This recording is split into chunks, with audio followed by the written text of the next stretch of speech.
Allez, un peu de vélo, un parfum de Tour de France sur les routes du Paris-Nice. Deux grands favoris sur cette première grande épreuve cycliste française de la saison. Et vous l'avez dit, Jonas Vingegaard, vainqueur du Tour l'an dernier, contre son dauphin au classement général, Tadej Pogacar. Pour le public, c'est évidemment la garantie d'un grand spectacle. Reportage Axel May. À chaque départ d'étape, c'est le même scénario. Le speaker de Paris-Nice annonce avec force et fracas la présence du lauréat du dernier Tour de France. Il est le vainqueur sortant de la plus grande compétition de cyclisme au monde.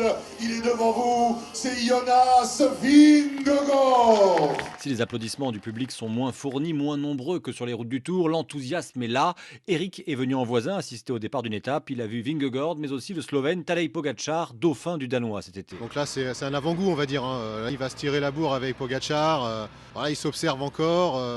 Il se prépare vraiment pour le Tour de France, je pense, tous les deux. Là. Et il n'y a pas que le public qui profite de leur présence. Kevin Vauquelin, jeune professionnel français, a un peu de mal à réaliser qu'il participe à la même course que ses champions déjà confirmés. De le voir là, à côté de nous, alors qu'on le voyait à la télé, voilà, c'est impressionnant sur le coup, mais quand on commence à appuyer sur les pédales, voilà, faut pas trop être impressionné pour pas perdre ses moyens. Bref, vivement dimanche pour savoir si le duel Vingegaard-Pogacar a été aussi intense sur les routes de Paris-Nice que lors du Tour de France. Voilà, évidemment, cette arrivée de la course, c'est dimanche.